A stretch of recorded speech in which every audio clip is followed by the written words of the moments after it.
vidéo est sponsorisée par la toux. Le soleil brille, les températures remontent et moi je tombe malade. Anyway, c'est vrai que quand je pense à toutes ces fois où on m'a offert des soutifs en dentelle, en cadeau, et que j'étais là en mode hein? Pourquoi c'est pas confortable ça? Pourquoi je devrais mettre en valeur ma poitrine avec ça?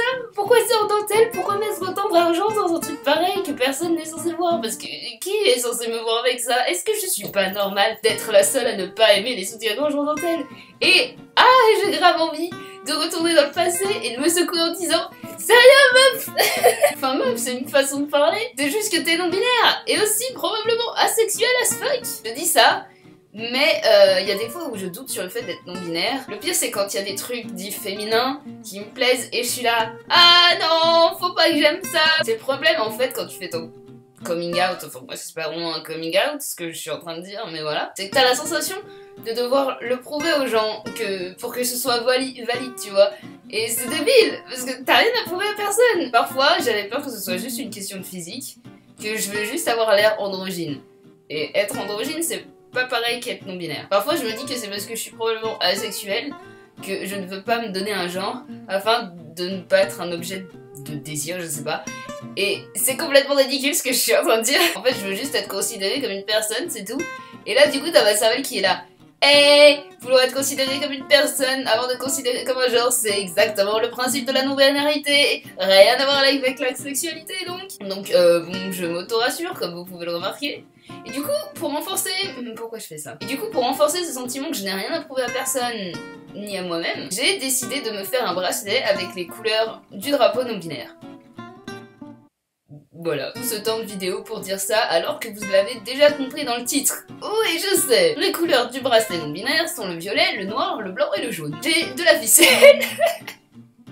Avec quoi je joue? Je suis un chat. J'ai des perles. Il n'y a pas de noir parce que c'est des perles acryliques de couleur pour être heureux dans la vie. Mais j'ai un feutre alors du coup je vais me débrouiller. Et bon, ça tombe bien parce que le violet c'est ma couleur préférée. Le noir et le blanc c'est cool, c'est des couleurs neutres. Bon après le jaune, j'avoue que le jaune, bon avec Bill Cipher et tout ça, j'ai pas beaucoup de jaune dans ma chambre. Mis à part... Putain, c'est la couleur de Pouf Souffle. J'y crois pas, c'est mes couleurs déjà d'origine. Il y a tellement de signes. D'ailleurs, quand j'ai expliqué à certains amis qui sont assez calés sur le sujet LGBT+, etc., que j'étais non-binaire, ça les a même pas étonnés. Ils trouvaient même ça logique, genre... Bah ouais, enfin je le savais déjà, et je fais ok, donc pour vous je suis la dernière à le savoir quoi, enfin le dernier, enfin bon, vous êtes les best gens les amis, les best gens. Bon, allez c'est parti pour l'atelier Du coup faut que je... En fait j'ai envie de faire avec des tresses, donc attends, ah ok.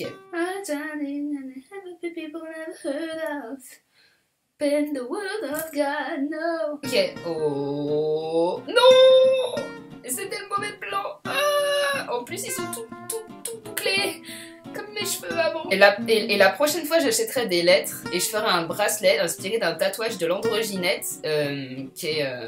l'Androgynette c'est donc un salon de tatouage. Il y a le lien dans la description si vous voulez connaître ce salon, il est vachement bien, les dessins sont super. Oh, putain j'ai tellement une voix. J'adore avoir la voix cassée en fait, déjà parce que je trouve ça super stylé. Enfin ça me donne un côté rock'n'roll et en fait j'ai grave la voix d'un mec qui est en train de muer au final. Une voix de non-binaire. Parfait. Ce que je disais, ah oui l'Androgynette. Ils font des tatouages très originaux.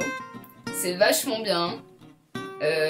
C'est composé surtout de phrases, de jeux de mots, dessins sur les mots en fait, c'est vachement bien. Pour en revenir au bracelet, je vais mettre le mot féminine sur le bracelet, mais je vais rayer le E à la fin.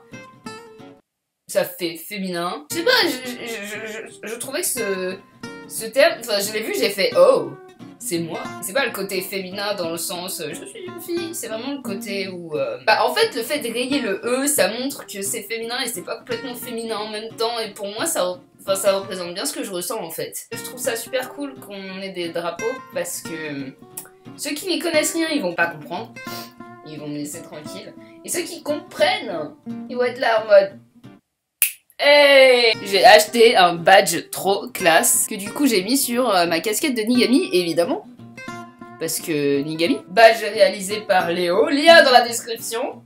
Regardez, vraiment, ces badges sont géniaux. Léo, qui en plus est le best gars. Le best gars. Et je dis pas ça juste parce qu'il m'a filmé en train de faire un câlin à François Descraques. Oh, ça fait vraiment un bracelet très très fin en fait. Je pensais pas que ça aurait l'air aussi fin. Maîtresse est trop moche. En vrai, des fois, je me demande si le fait que j'aime pas m'écouter chanter, c'est parce que quand je m'écoute chanter, j'ai vraiment la sensation d'entendre une femme chanter.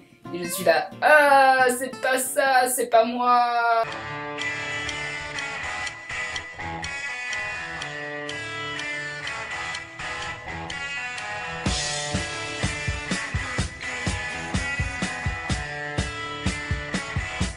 Je sais même pas si les lois de la physique quantique me permettent de faire ce que je suis en train de faire. Ok, je crois que le côté faire des tresses, c'était un mauvais plan. C'est dommage.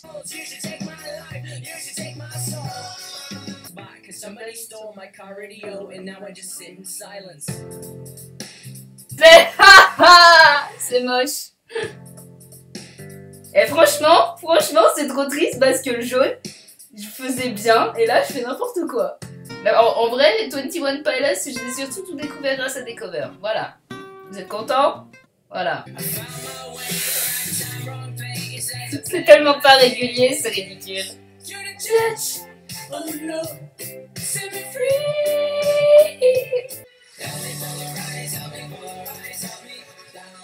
Regardez ça, j'ai même pas mis toutes les couleurs, il est déjà trop grand pour moi. Non, là il est mort, c'est mort. Puis il est pas très très régulier. C'est mon premier bracelet donc je vais pas le jeter, mais je l'abandonne. Je vais en faire un autre, plus simple, et puis basta. Can you save my, can you save my little soul for me, for me.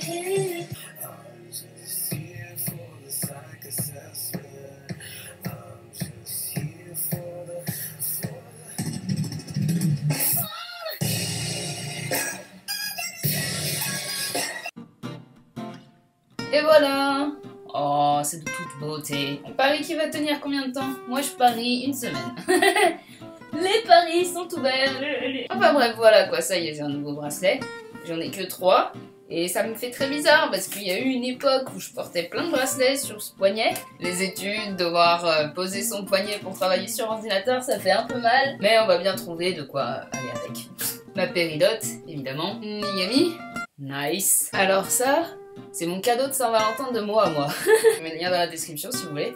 Et en fait, les billes comme ça, et le bracelet en lui-même d'ailleurs, c'est fait à partir de matières recyclées. Et en fait, ils récupèrent les déchets dans les océans et ils en font des bracelets qu'ils vendent sur internet. Et les sous qu'ils récupèrent du coup en vendant les bracelets, bah, leur servent à financer leurs actions. Et c'est vachement cool. Et du coup, je me suis offert ça pour la Saint-Valentin. Et puis, non seulement, tu vois, je me dis que c'est une bonne action, mais c'est aussi un rappel pour me dire que même si des fois, t'as l'impression d'être un déchet de l'humanité, tu peux toujours devenir quelque chose de magnifique, comme un bijou. C'est une métaphore. En fait, c'est vachement lourd. C'est mieux quand on n'est pas en hiver et que je porte des vêtements qui sont courts. Parce que du coup, on voit tous mes bracelets, on voit tous mes tatouages. C'est vachement chouette. Voilà, c'est celui-là qu'il faut que je répare. Alors en fait, c'est un bracelet que je me suis offert à la Japan Expo. Et c'est tissé en kumihimo. Je sais pas comment on dit ça. C'est une méthode traditionnelle de tissage japonais que j'ai découvert grâce à Your Name, qui est juste le meilleur film d'animation de tous les temps. En fait, il y a tout un symbole avec le tissage, enfin le kiimyo, il y a vraiment le côté où les destins sont liés.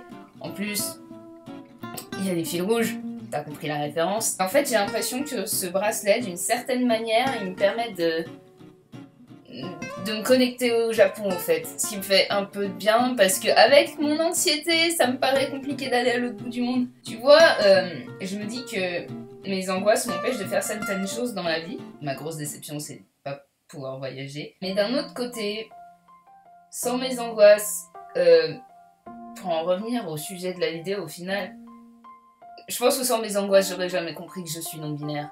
Je pense que enfin, si, peut-être que j'aurais compris, mais longtemps après, même trop tard. Enfin, je dis pas que qu'il y a Je dis pas qu'au bout d'un moment c'est trop tard pour faire son coming out. Tu fais ton coming out quand tu veux, quand tu le comprends. Y a pas d'âge pour faire son coming out. Y a pas d'âge pour comprendre qui on est. Parce que si c'est ça qui te rend heureux, faut pas t'empêcher d'être heureux, peu importe l'âge que tu as. Et je pense que j'aurais eu la sensation d'avoir... Bon là c'est un peu lourd pour les personnes qui font leur coming out tard, mais je pense que j'aurais eu la sensation d'avoir gâché ma vie à être quelqu'un d'autre. En fait. J'aurais passé une majorité de ma vie à être quelqu'un que je ne suis pas. En fait, parce que en fait, mes angoisses, quand elles sont arrivées, elles m'ont mis face au mur avec une question. Et cette question c'était, qu'es-tu prêt à risquer pour ce que tu veux faire? Et du coup, derrière cette question, il y a une autre question qui est, qu'est-ce que tu veux faire? Qu'est-ce que je veux en fait? Et je m'étais jamais vraiment posé la question avant, je pense, parce que j'étais quelqu'un de... Je suivais le parcours, comment dire, tout indiqué, tu vois, école, études, travail, blablabla. C'est vrai que je me suis jamais dit, hey, je pourrais perdre tout ça. Et si je perds tout ça, qu'est-ce qui va me rester? Donc voilà, qu'est-ce que je veux? Oui, je veux me tatouer, me colorer, me couper les cheveux comme je veux mettre des pantalons pour le nouvel an, je veux mettre des pyjamas pour enfants, je veux travailler dans les livres, je veux écrire un livre, je veux que personne ne me dise ce que je dois faire ou ce que je dois être. Donc je pense que si j'avais pas eu mes angoisses, j'aurais suivi un chemin tout tracé. Les angoisses, ça te dit, hey, il y a quelque chose dans ma tête qui coince. Donc du coup, il faut que tu te fasses des réflexions sur toi-même, il faut que tu te poses, il faut que tu te dises, qu'est-ce qui se passe, qu'est-ce que j'ai, qu'est-ce que je suis, où suis-je, où vais-je, que n'ai-je? Et me faire ces réflexions sur moi-même, ça m'a poussé à faire des réflexions sur le monde qui m'entoure, des recherches sur le monde qui m'entoure, pour me comprendre, et ça a augmenté mon empathie. Et je dis pas que l'empathie c'est forcément bien, mais je dis que, bah, j'ai dit ça dans d'autres vidéos, mais avant je faisais du slut shaming par exemple. Et j'étais colorblind aussi, mais c'est fou. Donc en fait, je suis devenue une meilleure personne plus rapidement avec ça. Donc je me demande ça parce que je me dis si c'était possible de refaire ces 5 années d'anxiété, je me dis est-ce que j'aurais aimé oublier que j'ai de l'anxiété en fait. Et je pense que il y a de ça en fait. Je me dis, en gros ce que je veux dire c'est que je referais pas ces 5 dernières années, tu vois. J'ai de l'anxiété, ok, ben oui, ben tant pis. Deal with it. Hop, voilà. J'ai rajouté un petit Bouddha offert par une amie, que je ne vois plus, mais c'est pas grave. Oh! Oh, ça va trop bien. Voilà, je porte des bracelets tout mignons, et j'ai des vernis, et je ne suis pas une femme, et j'ai des trucs plein les doigts. Ah! Fuck la théorie du genre! Voilà, anyway, c'était ma petite vidéo pour vous montrer à quel point je suis fière d'être... pouf souffle. Allez, salut, bisous!